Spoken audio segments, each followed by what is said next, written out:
raped, assaulted, bloody. One of the swimsuit twisted around so much the victim's breasts were hanging out. That's the rape nurse's words, not mine. On the floor of an office, far, far away from home. 2 ladies, beautiful ladies, moms from Kentucky, childhood friends. They met at 4-H camp. Lifelong friends. They go. It was one of their first girls' trip ever away from their children. Their first cruise. The first time one of them had ever been on a plane. Can you identify that? Because I identify with that because I can. They go on a Carnival cruise, and yeah, I'm putting it out there. It's Carnival.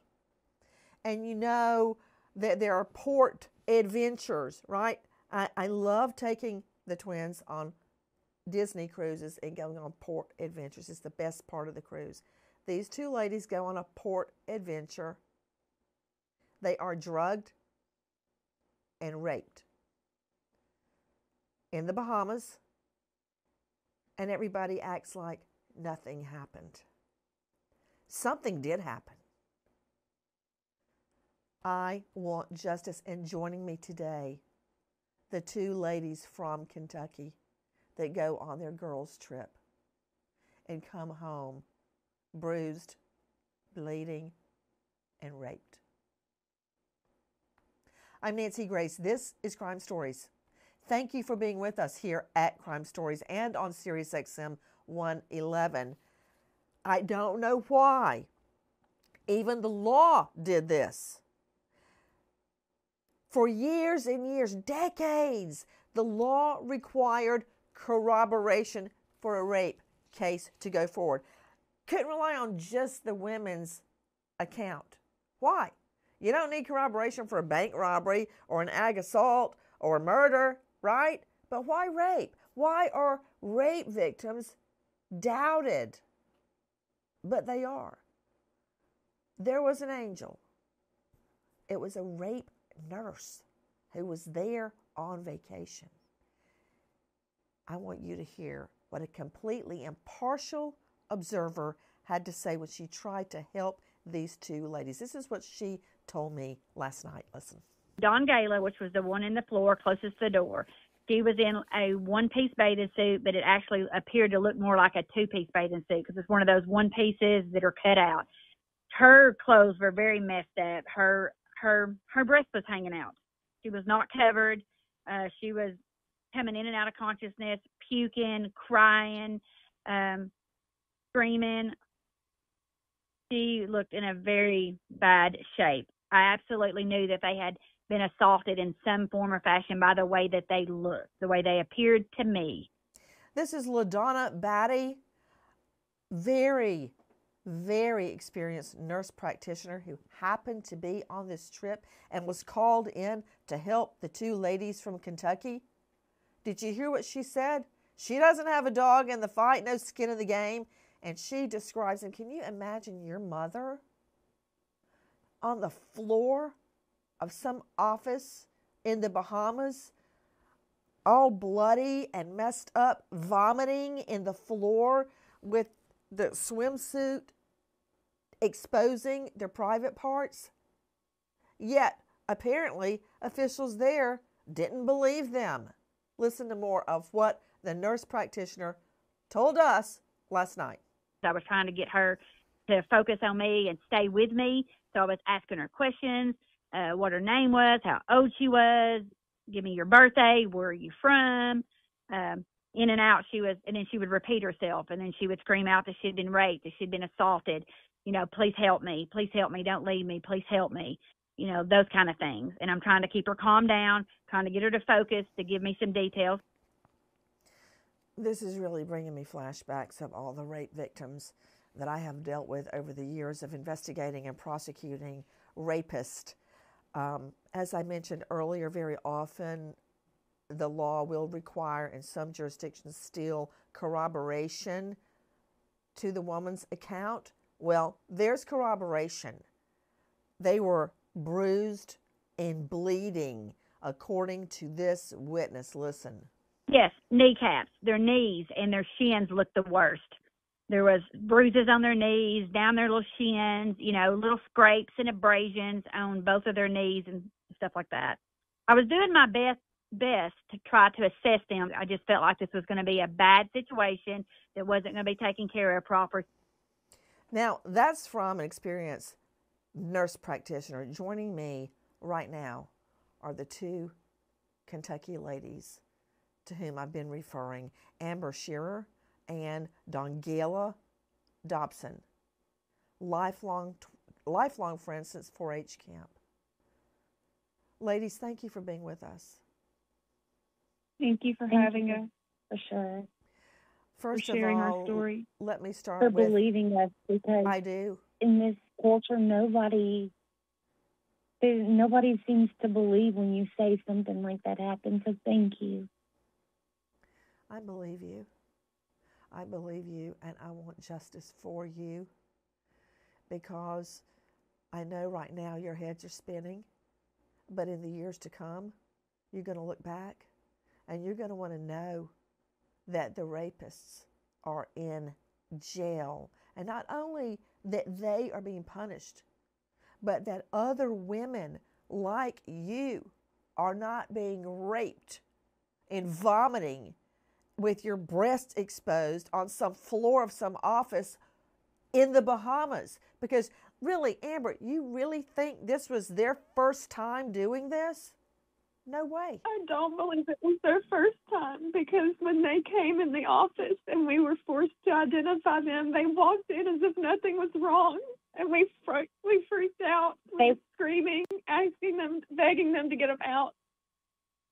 And they acted like nothing was wrong, as if they'd done anything.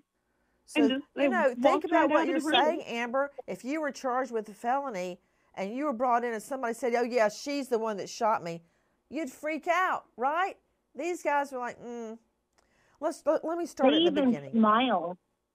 They even smiled when they came in the room. They did. Let me start at the beginning, because there are so many advisories. Don't travel to Syria. Let's don't go to Syria, okay? Let's don't go to Gaza just right now. Let's don't travel to Kazakhstan. Why? Let's don't go to Iran. There are reasons that there are U.S. Department of Justice advisories not to go to certain parts of the world. And there is an alert regarding the Bahamas. I know everybody goes to the Bahamas for reasons just like this. Let me start at the beginning. I'm putting the cart before the horse. With me are two beautiful ladies. They're beautiful not on the outside only, but on the inside too. And I want you to get to know them and hear their story. Dongayla Dobson, how did the whole thing start? The beginning of our vacation was an absolute dream come true. It was something we couldn't even begin to imagine. The waters were crystal clear. We were having the best time of our lives. We were checking in on our kids, but at the same time, we weren't fully responsible for them for just a few days.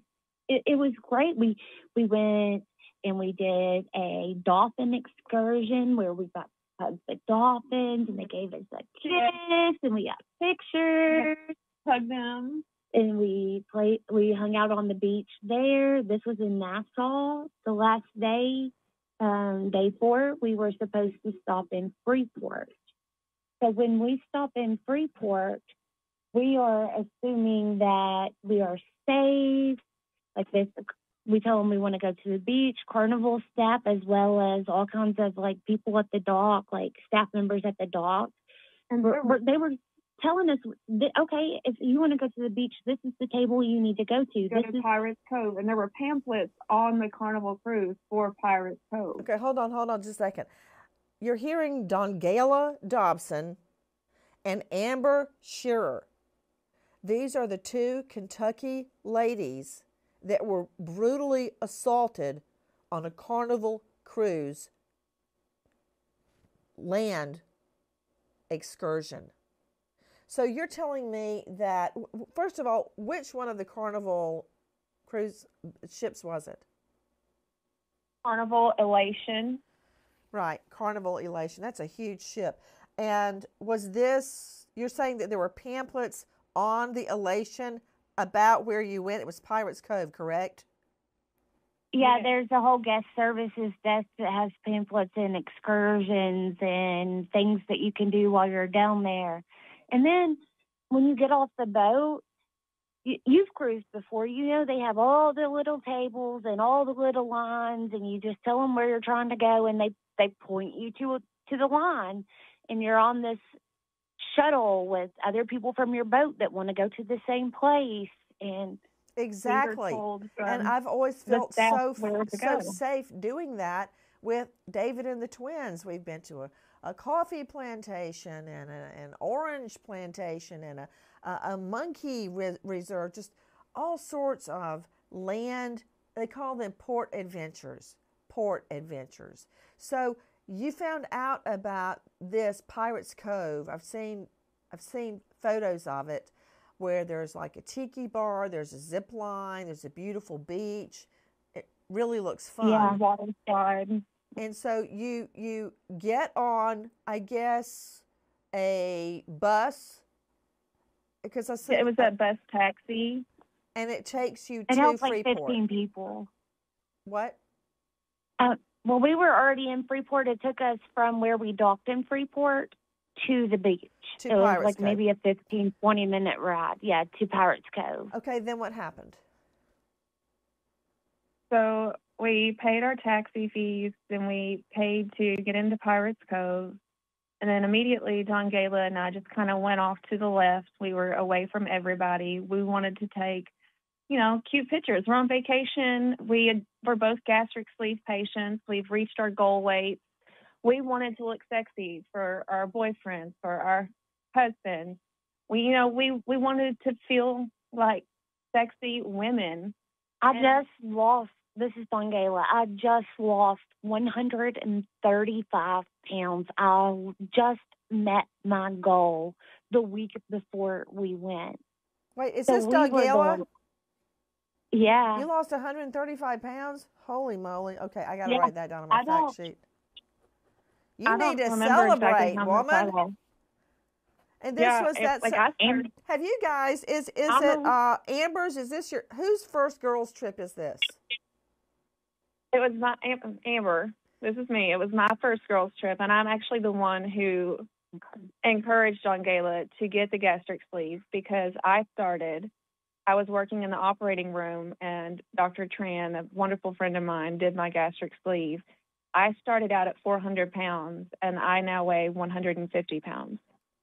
And Nancy, this is Nick Gerson, and one thing I want to add or comment. Hold on, I'm still reeling, Nick. Sure. Okay. Guys, you're hearing Nicholas Gerson is a high-profile lawyer for these ladies practicing out of Miami, and you can find him at injuryattorneyflaforflorida.com. Go ahead, Nicholas.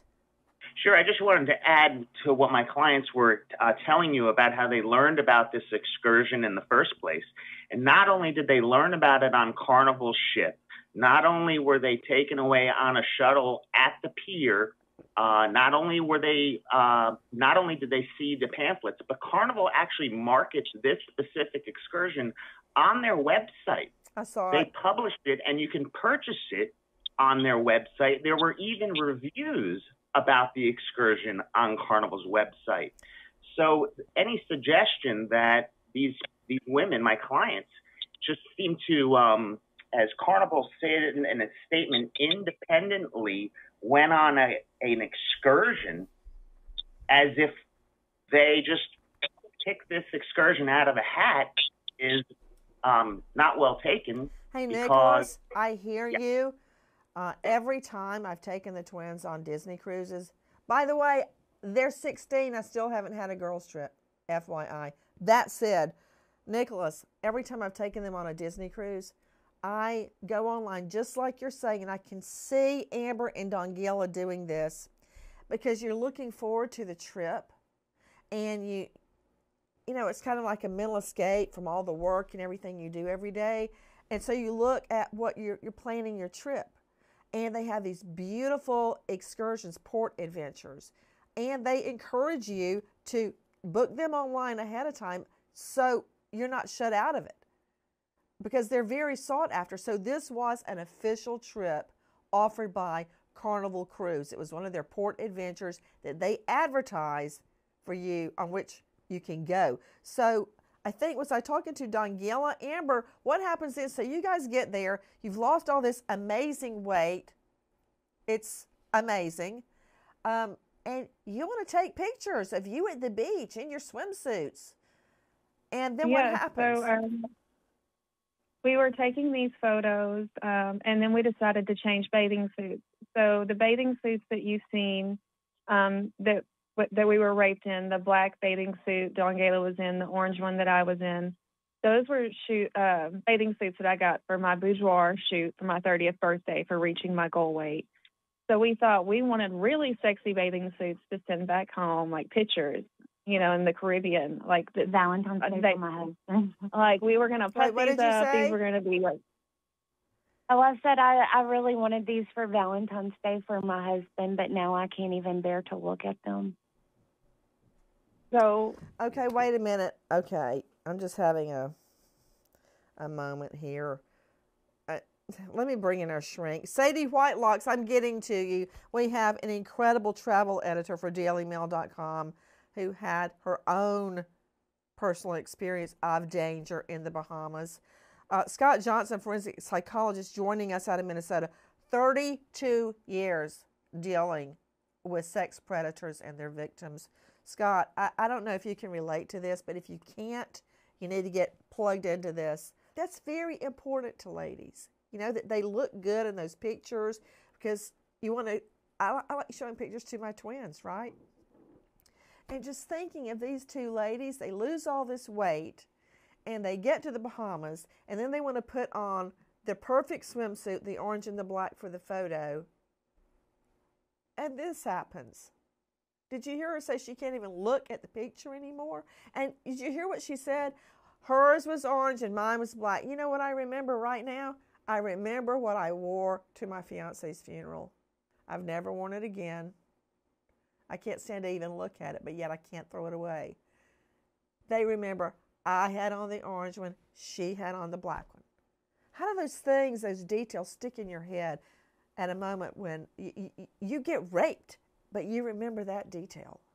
Well, I mean, it just gets etched in your brain. It's a very, very important memory, and it just is etched in the brain. You can't not think of it. And even, you know, though you'd like to sometimes forget it, it's there in live, vivid color, and it's simply a part of the brain that it's going to stay alive forever. I wish I could forget some of those details. May I add a comment here? Yeah, please jump in. So I just want to say, like, I spent more time around Amber's rapist because he was the resort worker who kind of coaxed us into everything. And yet I only remember the face of my rapist. yeah, That I barely seen drugged. Yet I was able to identify both rapists. You know what's interesting about rape victims making identifications and drawing composites? You are also seeing them at a different angle. I was just talking to a sketch artist about this yesterday, and another rape that turned into a murder, where the victim is very often looking up at the rapist, and it distorts the way their face really is because of your angle. And I'm just very grateful that there were two of you together to make an accurate ID. Let's see where what they're going to do about it down in the Bahamas. Brace yourself. I doubt very much. Okay, so you're taking the pictures. Let me get back to the beach. You're taking the cute photos.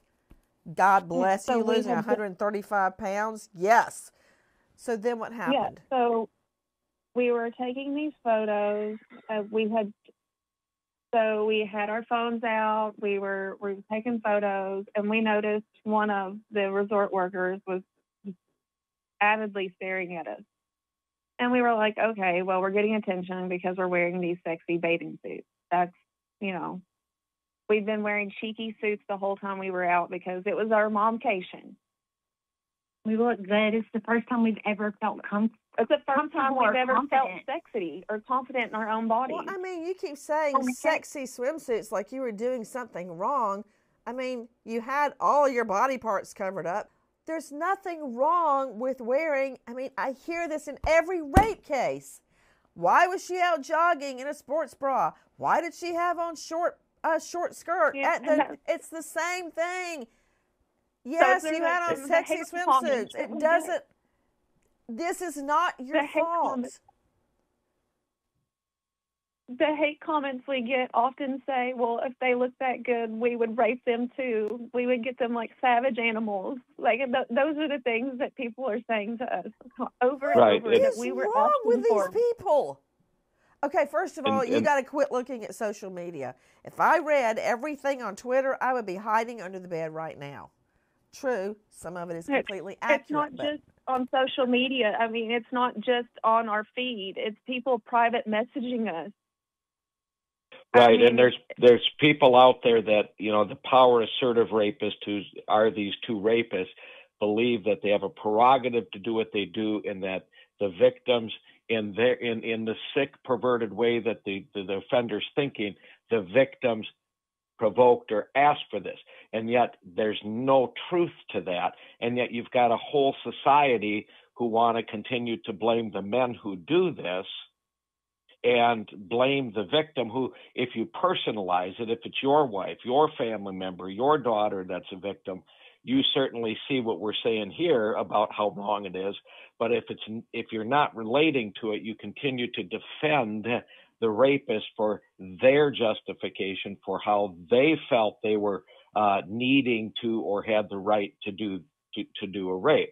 Everybody has a right to look good. We all have a right to show off our bodies when we've worked damn hard to get them to a place we want them. But that's not asking for a damn thing. But the rapist believes this is a provocation, this is justification, and there'll always be the sick bastards out there who support that side. Dongayla and Amber, so you're out there taking photos. What happens then? So next we were approached by a resort worker who actually ended up being Amber's rapist. How did you know they were a resort worker? They were wearing resort clothing, uniforms. And this was Pirates Cove, correct? Yeah. They all had green T-shirts, green polos on. So one of the pictures that I took of my rapist when we thought he was just a friendly staff member, it looks different because I used the tan filter on Snapchat, but it's actually a bright green shirt. So the man approached us and asked us to do promotional photos because we would make great promotional photos for Pirates Cove. We were like, no. It was something that they was doing, some 360. We politely declined. We were like, no, that's okay. Maybe later, just pushed them off. But the same worker just continues to hang around and he's chatting. And we think he's kind of, like concierge, making sure we're having a good time, making sure that we don't need anything. He offered to take one of the pictures of us. He took a couple of pictures of us in the water, and then his friend comes up and offers us a drink. And she's like, okay, so this drink is like $30. And we're like, oh, yeah, no thanks. We're not drinkers anyway. We don't drink. And then she's like, I'll give you the drink for $20. And we're still like, yeah, no thanks. And she's like, I'll tell you this, buy one, get one free. And we were like, okay, you got us. It'll make a cute picture. We're here for a few hours. you know, And so two you take drinks the pictures over holding 5 the drinks hours. up, right? Let me guess. Yes. I had a coconut. Dongayla had a pineapple. And Shortly after that, we were in the ocean showing our family on live time on Facebook Okay, wait a minute, Live. wait a minute. The friend that came up with the drinks, was it a man or a woman? it was a woman, and she later messaged out to me telling me that we hurt her business. I won't say her name publicly. I don't know if I'm allowed to. But she reached out to us both telling us that we needed to take our post down. We were hurting her business. and Hurting her livelihood. coconut pineapple drink business? Are you kidding me? But did she work at Pirates Cove also? Yeah. She did. Oh, man. Nicholas Gershon, you better be cooking up a big fat lawsuit right now. Back to the ladies. So she's obviously working with the man. Then what happened? So you're out in the water. One's got a pineapple. One's got a coconut. You're taking the cute pictures. Did you say you live chatted with your family? Let's back up. Before we finish, I would like to explain that these drinks were brought to us before we even agreed to buy them. Ah. But that's what they did on Carnival, so we thought it was normal. Joining me is Sadie Whitelocks, assistant travel editor, dailymail.com, who had her own brush with danger in the Bahamas. You can find her at sadiewhitelocks.com. Sadie, thank you so much for being with us. Is that normal? Because I've never, maybe it's because I'm on a Disney cruise, I've never had people walk up and try to give me hard liquor already in the coconut. No, I'd say the same. Yeah, I've never had. Sometimes there'll be, if it's like a fun cup, like they'll bring the cups over. Yeah, to, on like, the boat it's in the what phone you can have cup. the drink. Oh, yeah, okay. I've Like they'll show drink. you the cup and it'll say, I was at the Bahama Pirate Cove or something. And then you say, yeah, I'll have it. And they bring you back the drink. I've never heard of them pushing alcohol. I mean, what if it's a person that can't have alcohol or for whatever reason? Exactly. So that's unusual. Yeah, on the boat they didn't really push it. They would ask you if you want to buy it, but it was already in those pre-made Carnival cups you're talking about. They had it together. We had to show them our ID. But they came around the pool area as soon as we got on, and it could have been a lot because the bars and stuff were not yet open because the suite rooms weren't ready. I just remember Amber and I both paid $33 a piece for these drinks. Disgusting. That we poured down the sink just so we could keep the cup. So then what happens? You get the drinks. Then what happens? So we get the drinks. The pineapple drink and the coconut drink at Pirates Cove. Right. So this is Amber. So we get the drinks, and we're taking pictures with the drinks.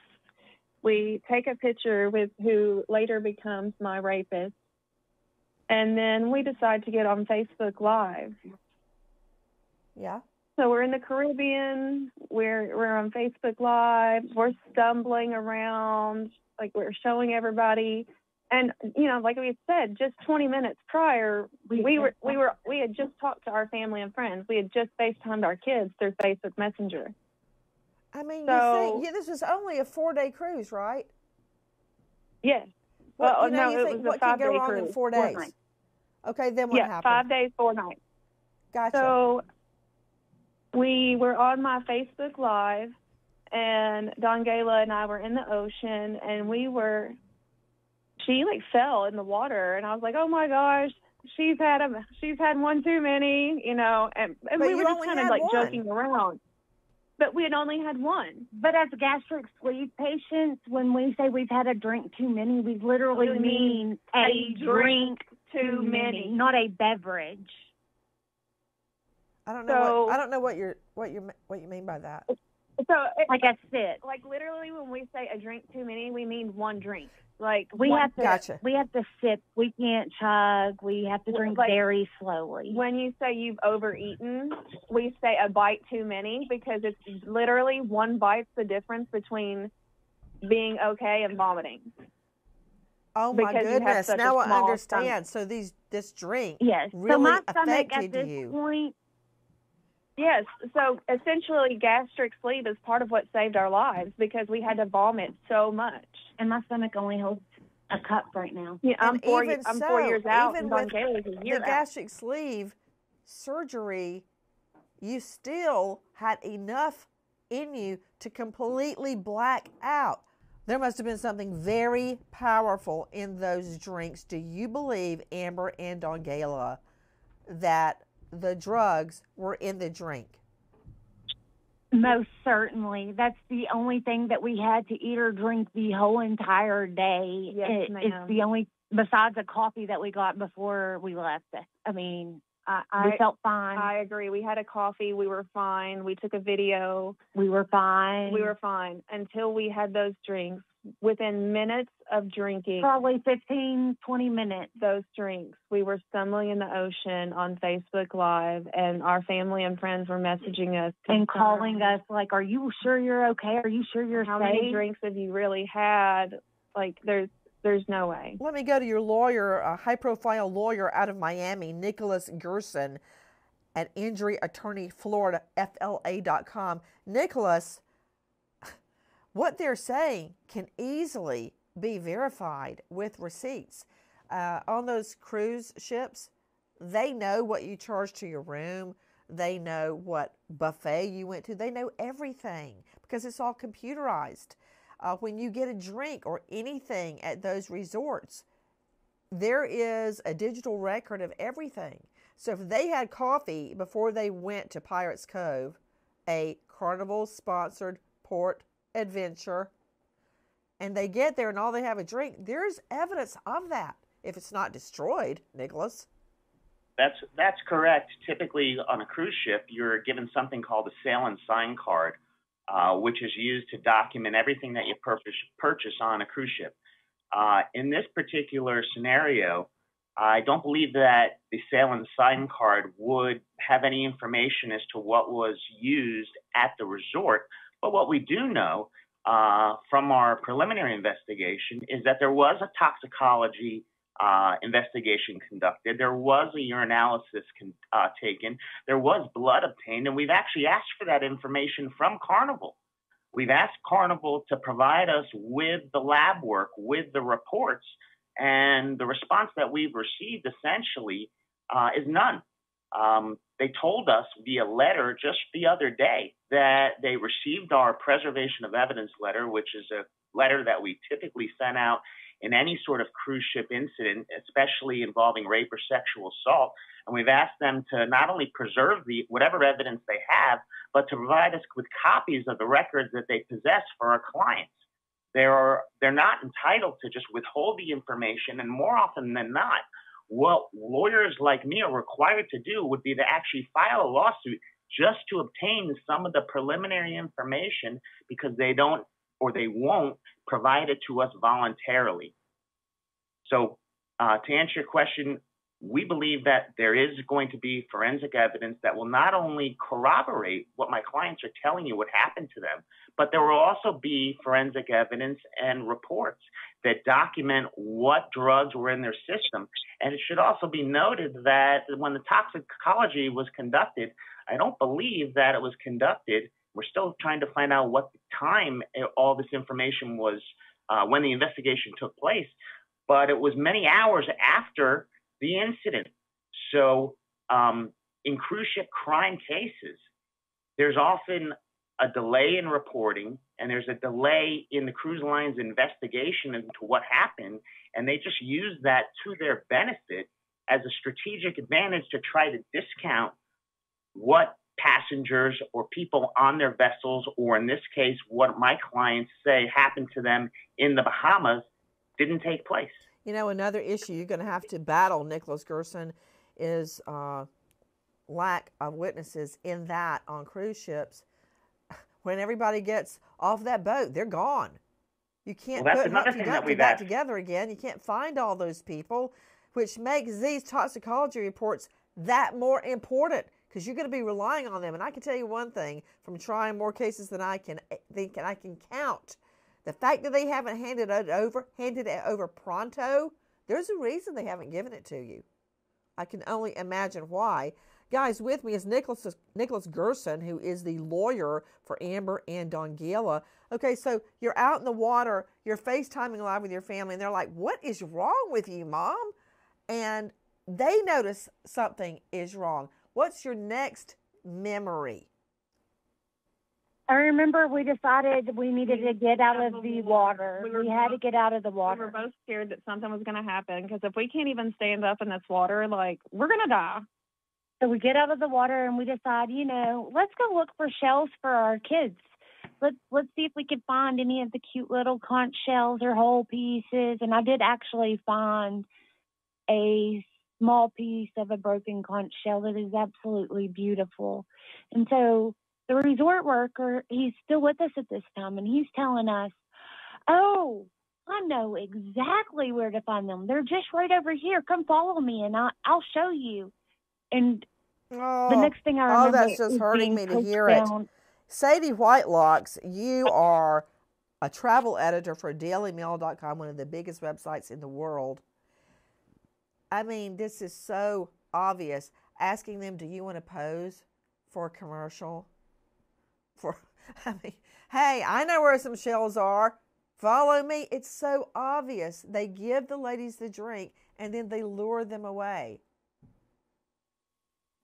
It's so hard, though, like, when they're dressed in a uniform as well, you put your trust in workers and you're at a resort. So it's obvious in hindsight, but at the time, it's difficult. Yeah. So obviously a ploy, and this is one of the red flags, travelers, ladies especially, to watch out for. You hear Amber and Dongayla, the guy saying, hey, do you want to be in a commercial? Do you want to be in a promo shoot? BS. BS. And then, hey, I know where some really good shells are. Okay, so then what happens, ladies? The next thing we know, I wake up to being raped. This is Amber talking. I wake up and I'm being raped, and I grab the tree in front of me. I pull myself up and I run. I'm just running. Okay, wait a minute. What do you mean the next thing you know, you were being raped? You're outdoors. You said you reached up and grabbed a tree. You were raped outdoors? This is reminding me of Natalie Holloway so much. Yes, ma'am. The beach was still in view. There's a little bushy area with trees, right, like the tree line of the beach. We were right there, and I woke up to being raped. What was the first thing you saw? The first thing I thought, or the first thing I saw? That you could see. The first thing that I could see was the ocean in front of me, so I knew I wasn't far from where I'd started. Was the perpetrator on top of you or behind you? He was behind me. So he was raping you from behind. Did you see his face? When I got up, yes, I did. You got up, you turned around, and you looked at him, correct? Before I ran away, yes, I did. Is your rapist the same guy that first approached you wearing a resort uniform? Yes, ma'am, he is. The one of the same ones that in the picture that you took? Yes, ma'am. Were you screaming? I was screaming for Dongayla. I wanted to find her. I was screaming, Dongayla, Gator, which is my nickname for her, is Gator. And I was looking for her. She was coming around a bend on the beach, and I found her, and I was like, we've got to run. We've got to run. We've got to run. We've got to go. We've got to get to the bathroom. I remembered there was an attendant in the bathroom. Wait a minute. Did you still have on your swimsuit? Yes. It was half to the side. I didn't care. So he I had to go. Yanked your swimsuit to the side so he could rape you vaginally? I had vaginal and anal penetration. So you take off running with your swimsuit all twisted around you? Yes. I mean, right there. Yes, what woman would run out on the beach in that condition? Now, you're telling me that you were screaming for Dongayla, as you call her, Gator, and then you saw her. Yeah, I seen her. I grabbed her arm, and it was one of those where we were so drugged. You can't think. You have to make yourself think. You have to make your body move. You have to make yourself do anything because you have no control over anything. I mean, none. Then what happened? So we forced ourselves. I'm basically dragging Gator to the bathroom where we had seen the attendant because I knew there was another staff member there. And then I remember both of us vomiting in the toilet. And then I don't remember anything. They said Dongayla was blacked out on the floor, and I was still vomiting when they arrived. You mean the nurse? The FNP, LaDonna. Apparently, she had taken care of the attendant earlier in the day, and she had a sprained ankle or a scuffed up knee. I can't remember what LaDonna had told me, but she thought LaDonna was a doctor, so she went and got LaDonna. And the next thing, the nurse practitioner who was on the trip. Yes, ma'am. Okay, hold on. So let me back up. Dongayla. I don't know where the second perp came. Where did he come from? Tell me what happened from your perspective after you guys were kind of falling in the water. What happened with you? So, like we had said, we decided we're going to get out. My mom had messaged me that she was extremely concerned about us, but I told her, I think, we just don't drink. The alcohol must be hitting us a little harder, but it's okay, Mom. We're going to get out of the water. We're just going to kind of lay on the beach, kind of take it easy. We're not going to be doing too much more today. Like, this has got to wear off because we can't feel like this. And then I remember this guy who's showing us where the conch shells are. Because I wanted to sound so stupid. I just wanted them for my kids to take them back home, shells from the Bahamas. Hold on. You are now hearing Dongayla Dobson. You've heard Amber. You're hearing Dongayla. And hey, really quickly, Nicholas Gerson, before I forget, not that I have to tell you this, you're the high-profile lawyer, but you have saved all of those emails, texts, video that your clients were sending back and forth home. Because I find it very probative that even their families are like, what is wrong with you, Mom? I've never seen you like tripping over like this, right? You've preserved all that. Of course, yes, we're right now, and I don't want, all I'll just add is that we're collecting as much evidence as we can from parties and non-parties to help pursue our client's case. Okay, and of course you have. All parties. And that's why you've got a great sterling reputation. You're gathering it all, as I like to call it, the ammo that you're going to fire right at Pirates Cove, and specifically the rapist. Back to Dongayla Dobson. And these ladies, you think they like sharing their rapes and their humiliation, their embarrassment when they look back on what happened? No, but they're doing it because they don't want it to happen to other women. Dongayla, okay, so you're out in the water, tripping around, then what happens? And we decide we're going to get out. We draw off. We're going to go look for some seashells. So I put my bag up at the top of there's like a table area, and I leave my bag there while we go look for shells because I don't want to drag my towels and everything. We're not going to be gone that long. We're just going to look for a couple of shells. Yeah. And I remember we get over to that side, and I remember seeing a couple of other tourists, not very many. It's February. It's not necessarily peak season right now. And then I remember seeing two other guys in uniforms, staff members in their uniforms walking the beach. They weren't walking like side by side, but they kind of were walking, just up and down, and I didn't think of anything of it. I mean, I thought it was normal that they would be patrolling the beach. And the next thing I know, I'm waking up to sternum rubs in the security office. I don't even remember the bathroom. What do you mean by sternum rubs?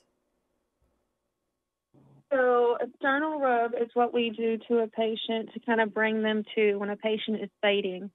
So what you do is you make a fist and you use your knuckles.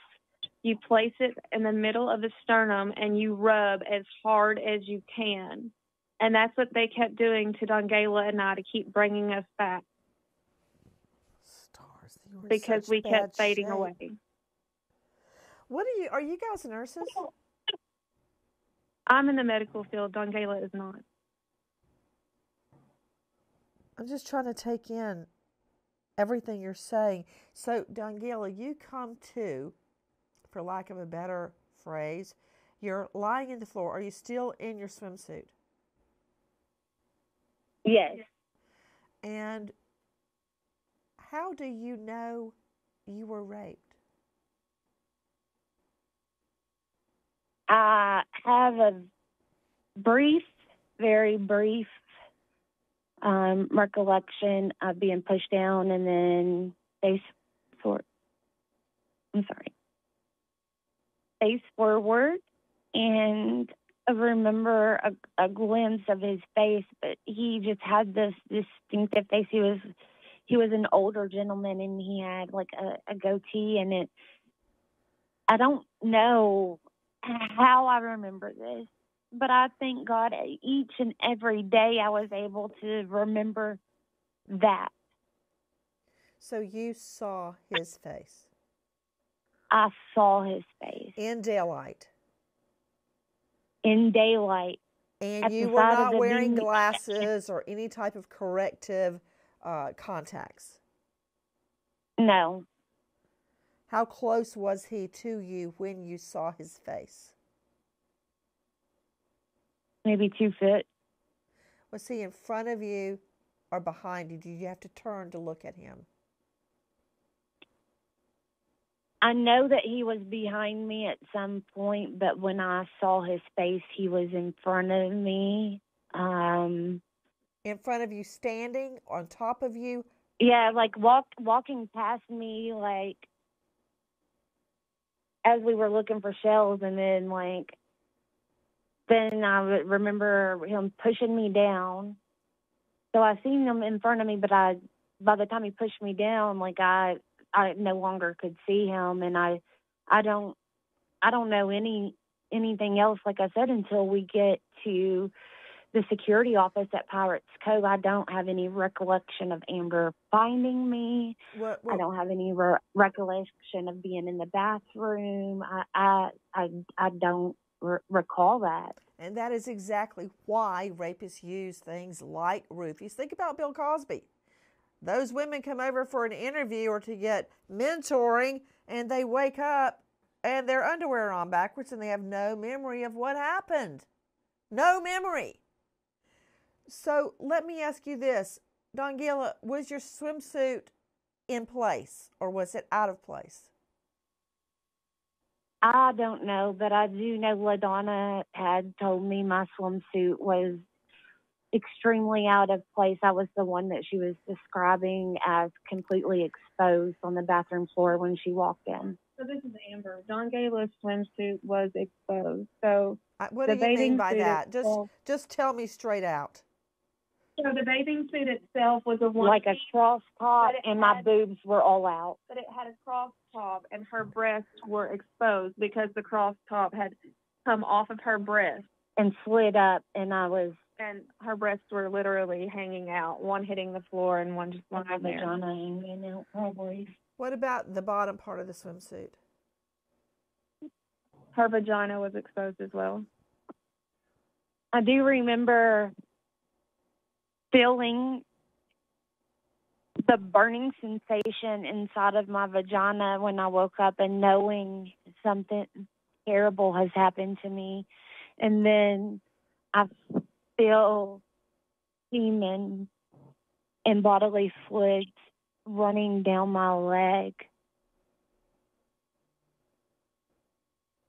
And there's no denying, there's no doubt in my mind. I know exactly what had happened to me at that point.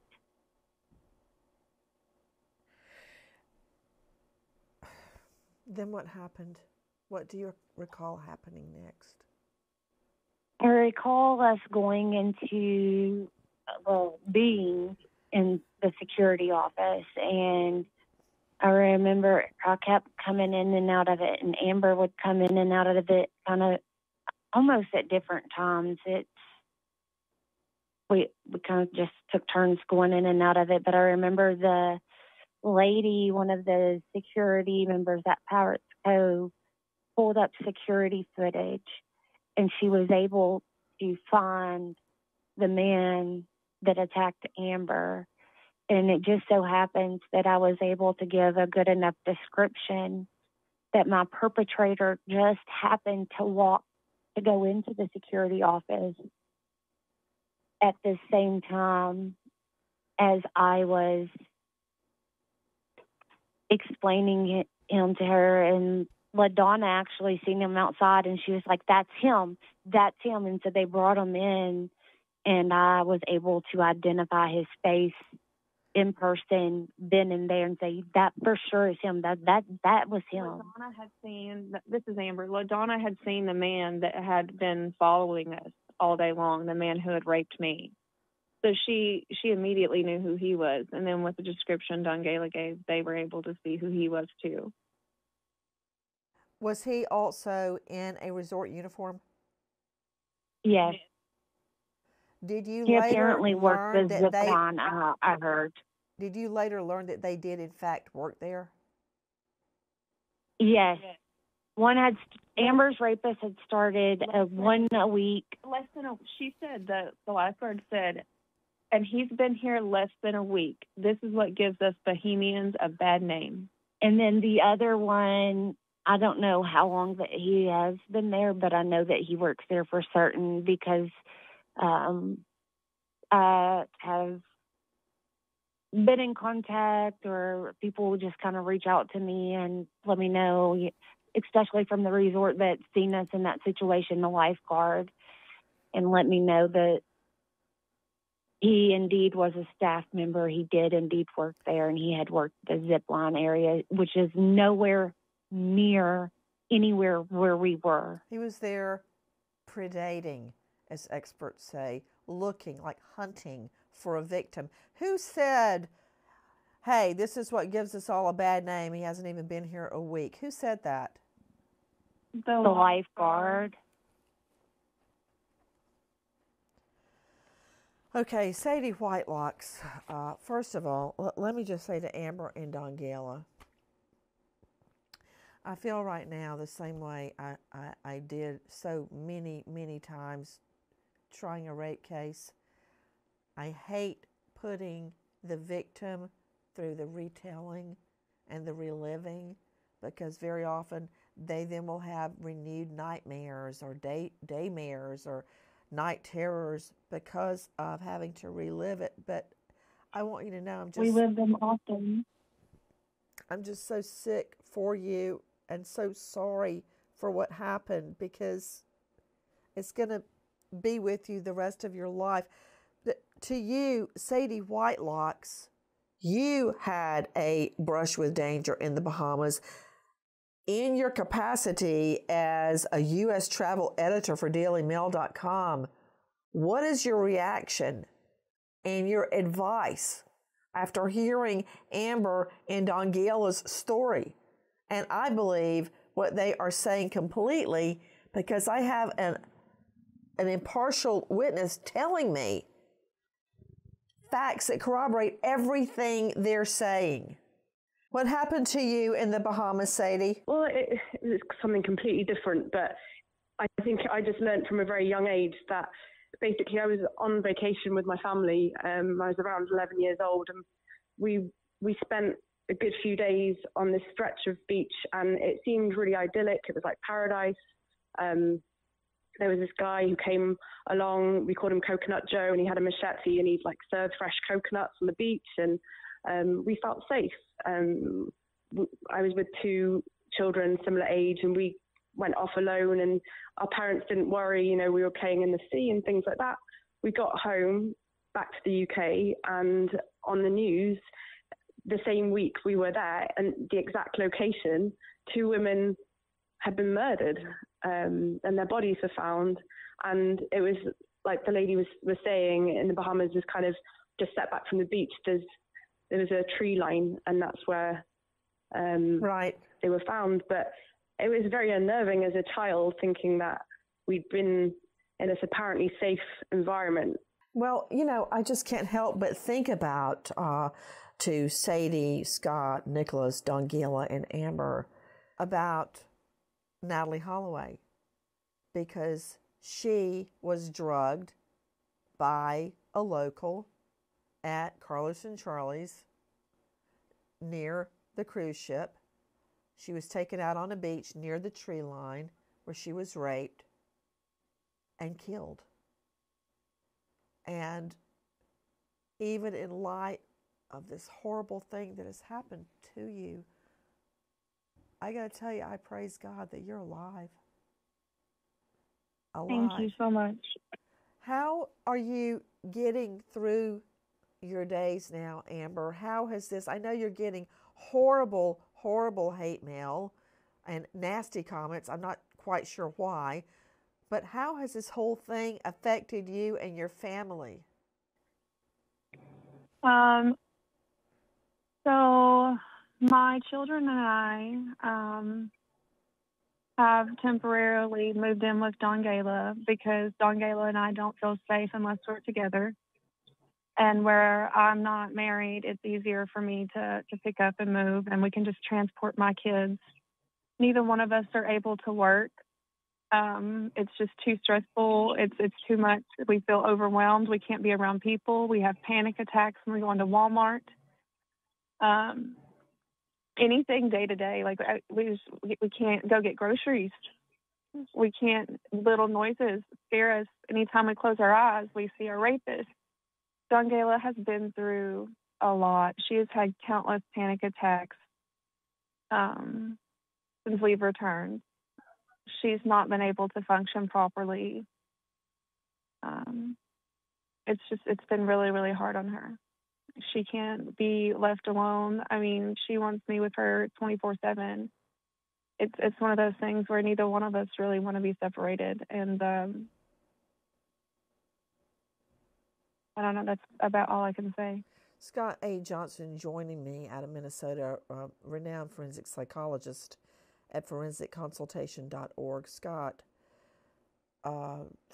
when victims go through traumatic episodes, when they are attacked, when they witness a murder, when I can't really explain, they continue to have nightmares, night terrors, flashbacks, I believe, for the rest of their lives. A crime like this can completely change the course of your life, and I'm speaking from personal experience. I've had many, many people I knew in my youth tell me they don't know each other that my personality completely changed after my fiance's murder. I don't know that. They know it. I mean, it affects you the rest of your life, Scott. Yes, absolutely, because again, the brain doesn't forget traumatic events, but as you talk about it, as you experience, you can hopefully come to a point where the impact is lessened over time, but it does not go away, and there will always be that bad day, even when things seem to be going good. But the biggest and most important part to focus on is talking about it when it's occurring, so you're not keeping it in your head and isolating yourself. You know, I noticed that Amber and Dongayla say they quote, don't know why, but they have to be together. They don't feel safe. That is actually very common amongst rape victims. Absolutely. Explain. Absolutely, and it's because of the number one, people that have gone through similar experiences have a connection that others don't. And secondly, it's just simply, who does that particular person feel the most safe with?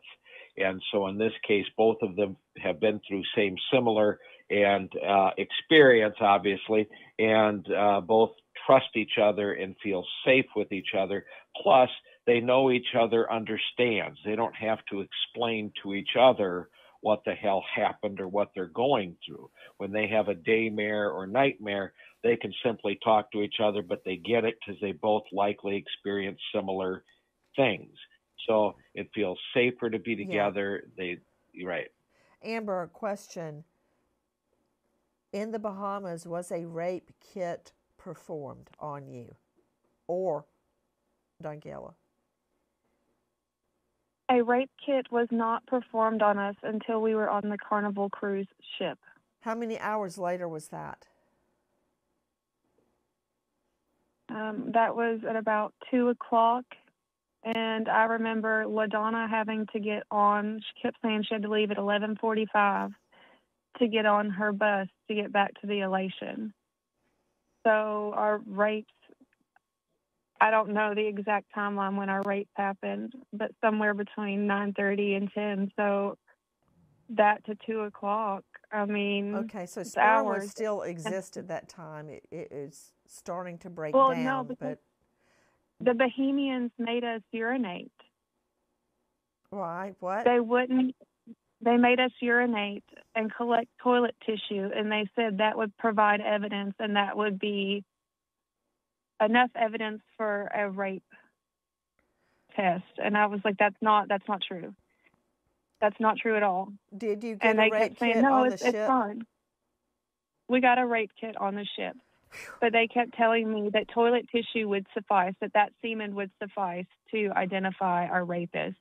And I said, no, that's not enough. We still need the rape kits. And LaDonna will testify that I had asked for a U.S. physician, a cruise physician. I'd asked for rape kits.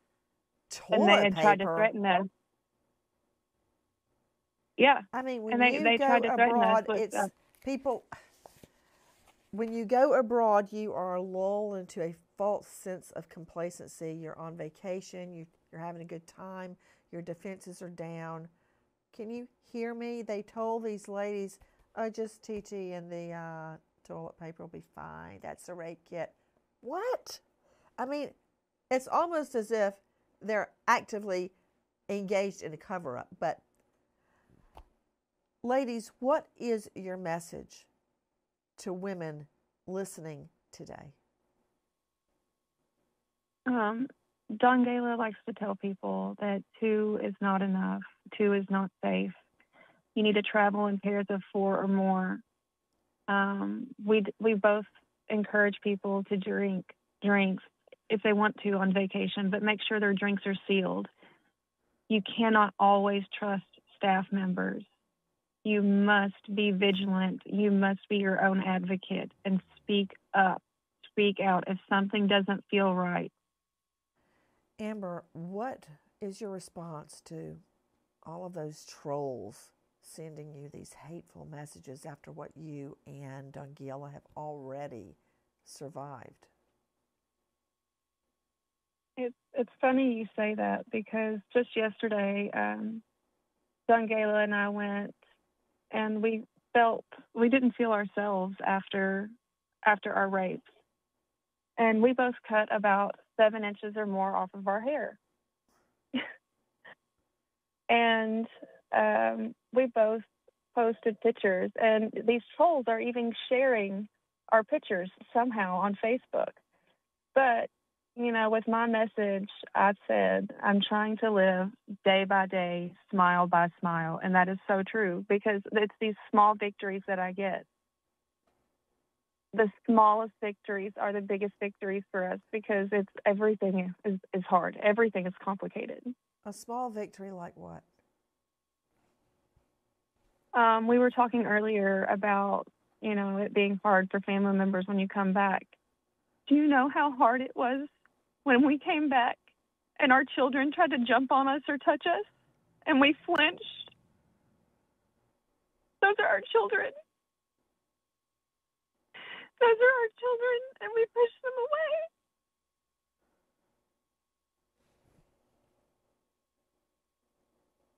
We pushed them away because automatically in our minds we were back in that place. And we know that we love our children. We know that that they're our babies, but in those moments, it terrified us. For all of you listening and watching, if you know or think you know anything about the identities or the circumstances surrounding the rapes of these two American ladies, please call toll-free 1-800-225-5324. It is the Elation cruise ship with Carnival Cruise Lines. 800-225-5324. I'm not sending you a Carnival Cruise Line tip number. I'm sending you the FBI tip number. If you remember anything from that day at Pirates Cove, the date of the offense was February 4, 2024. Were you at Pirates Cove? 800-225-5324. And to Amber and Dongayla, you are a beacon. You are a light to other women that have been raped and are too afraid or embarrassed to speak out. Our prayers for you continue, and now we want justice. Thank you so much. Yes, ma'am. Goodbye, friends. Guys, thank you for watching Crime Online with Nancy Grace here on YouTube. To get the very latest, subscribe to Crime Online here